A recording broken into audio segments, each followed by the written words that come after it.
representing and serving our country, and for his handling of the many difficulties and challenges, personal challenges and tragedies that he suffered during his life.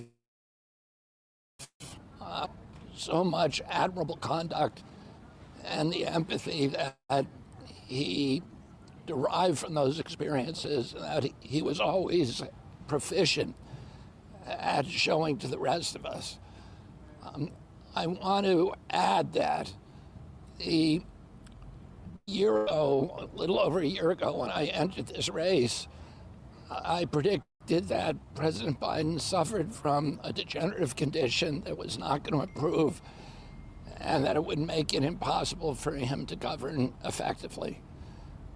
The reaction of the DNC to that obvious condition was to hide it from the American public and to use their power over the Democratic Party nomination process to make sure that nobody could compete with President Biden in a way that would expose his deficiencies.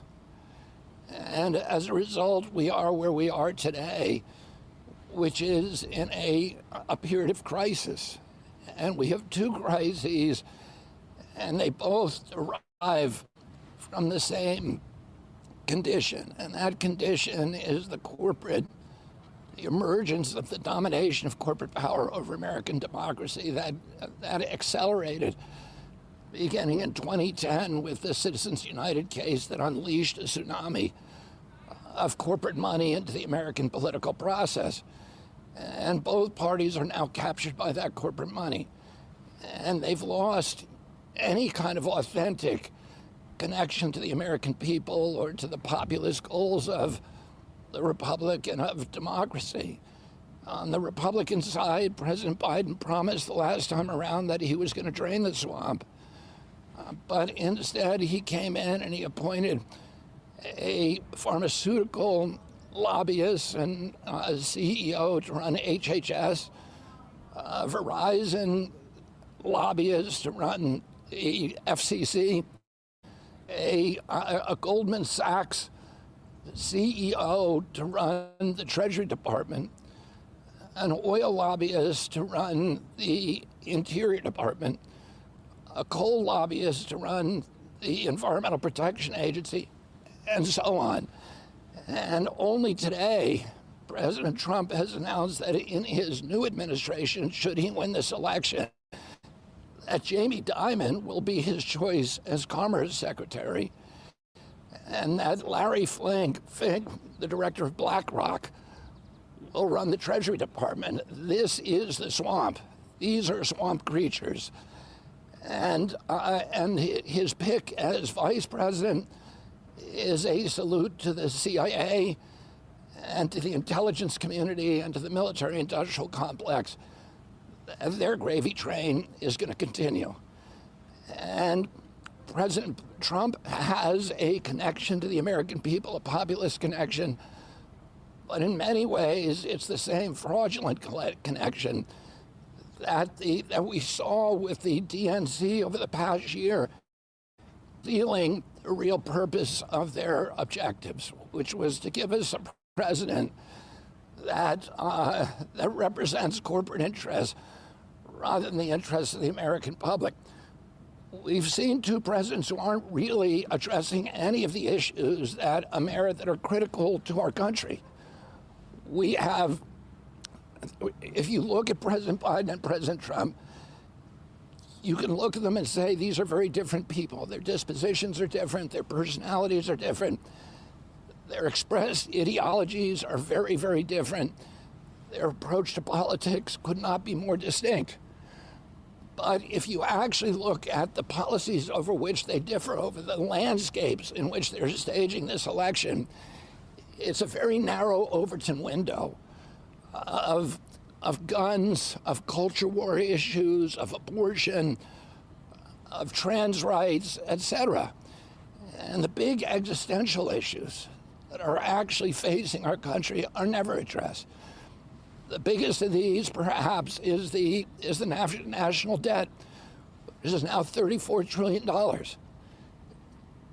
The service on that debt alone is now greater than our military budget. Within 5 years, 50 cents out of every dollar that we collect in taxes will go to servicing that debt.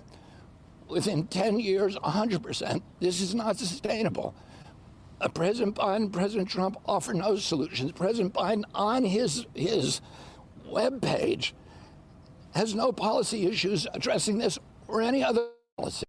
He has a picture of himself and saying that we're going to finish the job, but he doesn't tell what job he's going to finish. If it's the job of running up the deficit till it's completely unsustainable, that's something that the American people should know about. President Biden can't talk about it, and President Trump can't talk about it because they're the ones chiefly responsible for running up that debt. President Trump came into office saying he was going to run the presidency as a business. He was going to balance the federal budget. And instead, he ran up an $8 trillion debt, more than all the presidents combined since George Washington. And President Biden is now on track to beat that number. So neither of them are even going to talk about this most existential issue. Another existential issue is our addiction to foreign wars. Both men have said that they're against war, and both men are feeding the war machine. The Ukraine war is a war that should have never been fought. It should have been settled. President Putin has offered twice to settle that war on terms that were enormously beneficial to the Ukrainian people and to the American people and to our security in Europe. And yet, President Putin initialed an agreement. President Zelensky initialed that same agreement in April of 2022. And President Biden sent Boris Johnson over to force Zelensky to tear up that agreement. And since then, it's probable that over 500,000 Ukrainian kids have died unnecessarily in a war that is enriching BlackRock because they own all of the military contractors that are supplying that war. And BlackRock not only has the contract to destroy Ukraine, but it also now has the contract which President Biden gave them to rebuild Ukraine. Neither of these presidents is going to deal with the chronic disease epidemic. When my uncle was president, 6% of Americans had chronic disease. Today, 60% do. Diabetes alone, when I was a kid, the typical pediatrician would see one case of diabetes in his career, or a 40 or 50-year career. Today, 1 out of every 3 children who walk through his office door is diabetic or pre-diabetic. And nobody's talking about why this is happening. The cost of dealing with mitochondrial disorders in our children, dysfunction, which is diabetes, is now greater than our military budget. The biggest cost to our nation is the cost of treating chronic disease, $4.3 trillion annually. It's 5 times the price of our military budget. And nobody's talking about why did autism go from 1 in 10,000 in my generation and 70-year-old men today, right now, and yet my children's generation is 1 in every 34 kids, 1 in every 22 boys. Shouldn't we be looking into this? Shouldn't we be doing the science to figure out what's causing it? We know that it's an environmental exposure or an accumulation of environmental exposures. Genes don't cause epidemics. There has to be an environmental toxin. And all the corrupt merger of state and corporate power has been overseen by both political parties. It's something neither of them, the capture of our agencies by the industries that they're supposed to regulate. They've been turned, our regulatory agencies have been turned into sock puppets of the industries they're supposed to protect us against. And all of these are issues that are critical to the American people. And finally, the most existential issue of all, the toxic division that is destroying our country. And President Biden's, the attempted assassination of President Trump this week is a symptom of that toxicity. We're now more polarized in this country than any time since the American Civil War. And nobody can see an ending to this. If President Biden gets elected, it's going to become more toxic. If President Trump gets elected, it's going to become more polarized. And neither of these men, both of them say, both of them recognize this is existential. But both of them, neither of them can do anything about it. Why? Because they feed on it. They feed it. They fuel it. And they are the products of that division. So we need a leader who can stop feeding into the vitriol, stop feeding into the anger, stop feeding into the marginalization, the polarization, and who can find those values that bring Americans together rather than focusing on these toxic issues that are intended to keep us all apart. And it's the BlackRock, the State Street, the JP Morgan who are profiting from that division. The very people that President Trump has promised to appoint to run our government who are profiting on it, because it's like the jangling of keys. They're saying, look over here, look at abortion, look at freedom of choice, look at trans rights, look at gun rights.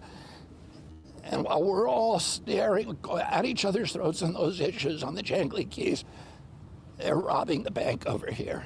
They're shifting the wealth upward to this new oligarchy of billionaires. And both President Trump and President Biden engineered the lockdowns. In 500 days, they created 500 new billionaires. And they shifted $4.3 trillion northward from the American middle class to this new aristocracy that we have. And it's destroying our country. We need a change. If people want more of the same, they can vote Democrat and they can vote Republican. The only way we're going to get a change in this country is if people come together behind the one candidate who is independent, who has vowed to have a unity government to bring Republicans and Democrats and others all together in a way that finds common ground in our country. A candidate who's the only candidate who's pro-choice, who's pro-environment, who's pro-civil rights, and who beats Donald Trump by 14%. There is no other candidate who can beat Donald Trump. Look at all the polls that have been done over the last year. I beat Donald Trump, and nobody else can. Thank you very much. The bottom half of your tweet talked about the nomination process in Chicago next month. Can you talk about that moving forward, on your kind of thoughts on being a neutral policy on who the Democrats finally nominate? Well, I care about our country more than I do about my election or anything else. And I think we need political parties that are actually attached to the American people, that are serving the interests of our republic. And if the Democrats do what I suspect they're going to do, which is to anoint Kamala Harris, a vice president who is monumentally unpopular within her own party, but they're doing it because it's the easiest way to hold on to the money, and she's the.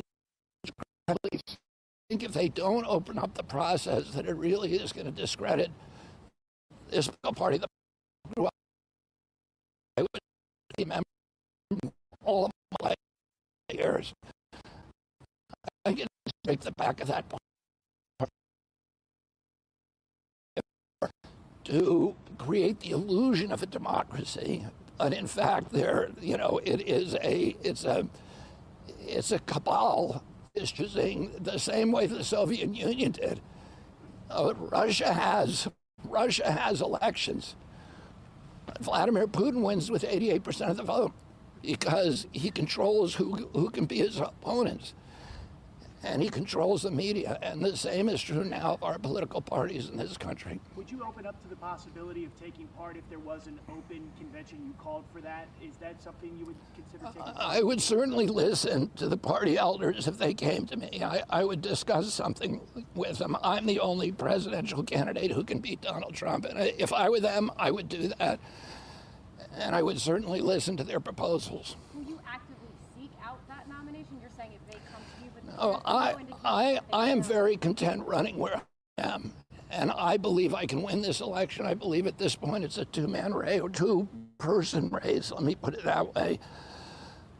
and and that I'm in the best position to win. And if the polling then shows that you're not in the best position, whoever the Democrats go with, whether it's Vice President Harris or someone else, will you, because what you cite often are your internal polls. So if your internal polls show that you will actually lose, would you step down and step aside? Well, that's an interesting proposal, and I would consider taking that proposal if the other candidates did the same. You mentioned Kamala Harris is who you said that the Democratic Party appeared poised to put into that position. You were critical there, obviously, of President Biden's policy. What, if anything, is different? How do you compare yourself to Kamala Harris if she does become the Democratic nominee for president? Well, I think, Kamala Harris is the party of war.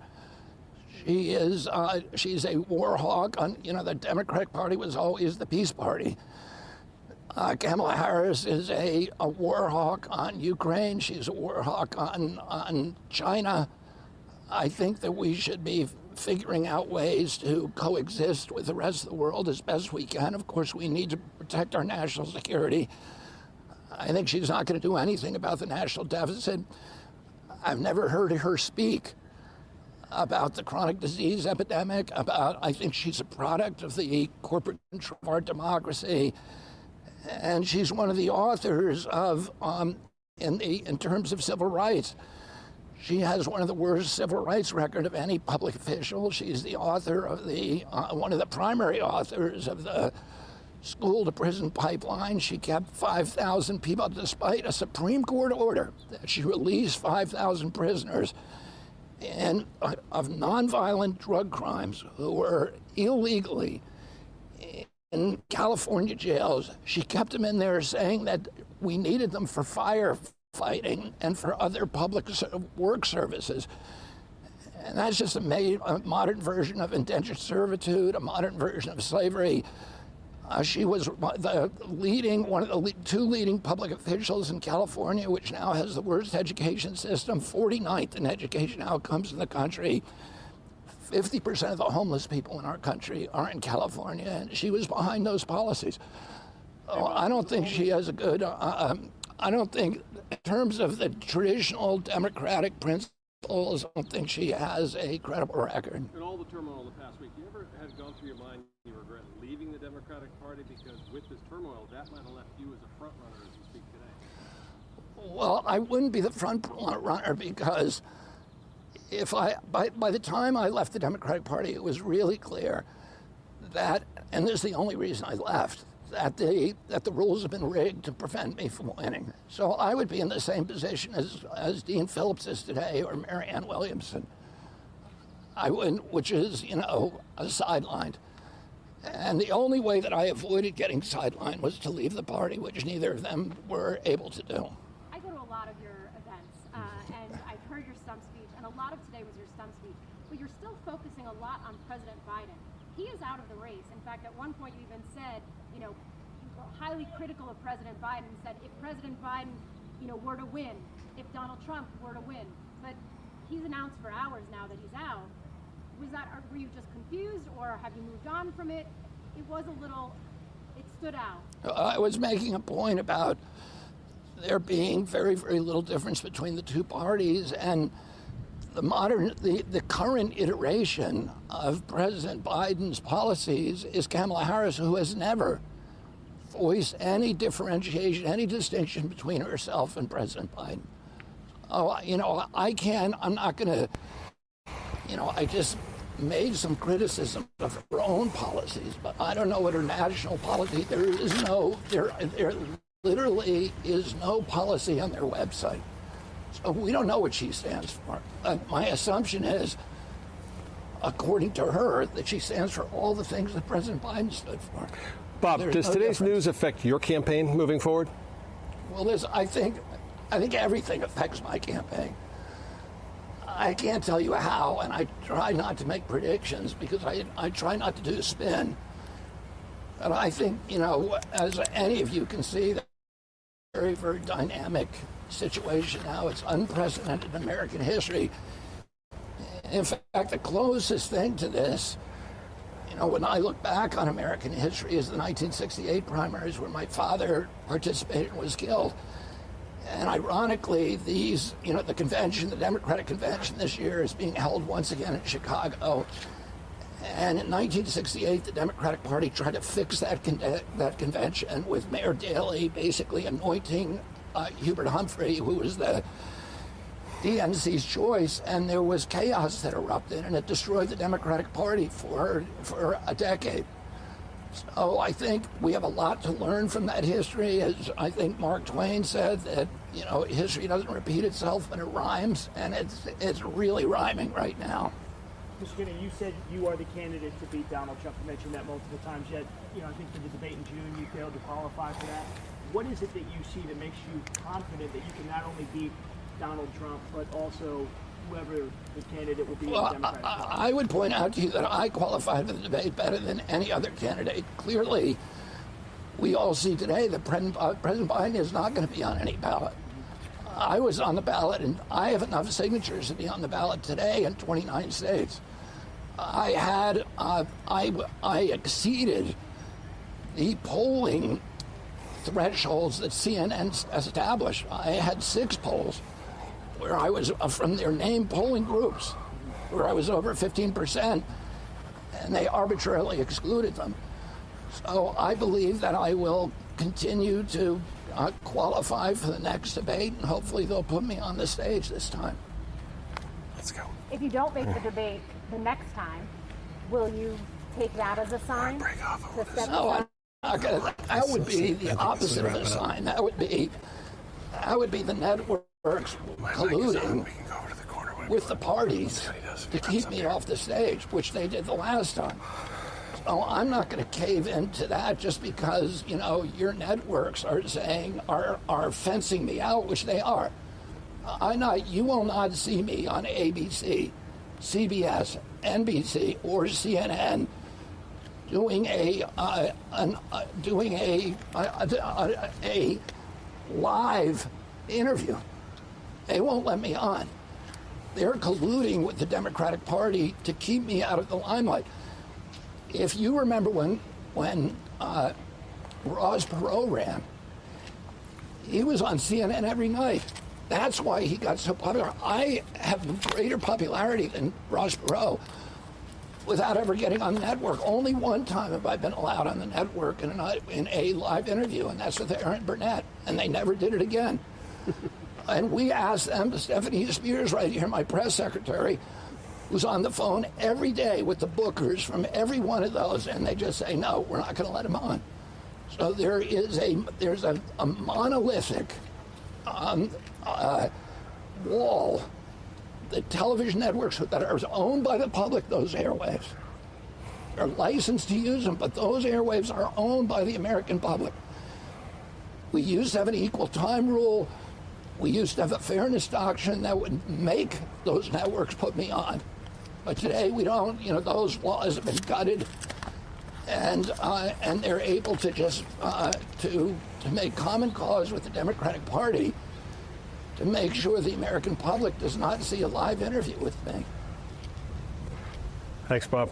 I could ask one final question, touching back to the events of last week. I've noticed you have Secret Service protection now. On a personal level, for you and your family, your thoughts on that, having that now as you move forward? I'm very grateful for it. Listen, it's intrusive for me, so it's like, be careful what you pray for. But I'm very grateful for it because, when my father was shot, there were 6 bystanders shot that night, including Paul Schrade, who took a bullet to his head, one of my father's best friends. And my uncle, President Kennedy, was shot. Governor Connolly was also shot. When Ronald Reagan was shot, Mr. Brady was also shot. So in almost all of these attempts at assassination, and when President Trump was shot last week, there was also a bystander who we all pray for who was killed, and 2 others grievously wounded. Oh, it's very important to me to have the Secret Service here, not so much for my own protection, but to protect people, to dissuade people who might want to attack me and who might hurt or even kill a bystander. Any final comment, Mr. Kennedy? Oh, I'm good. Thank you all very much for coming out here on a Sunday.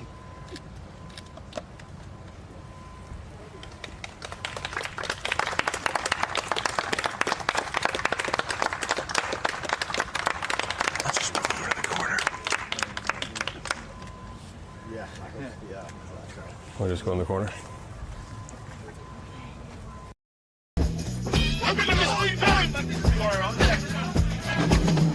I'm writing lines to lift his name, no need for fame. My spirit fed, his word is spread, saves the aim. Pen to paper, truths I scribe, a soulful vibe.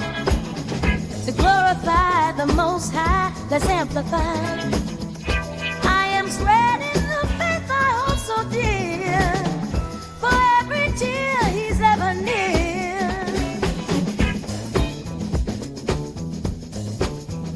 Choirs rise on Sunday morn, his love we adorn.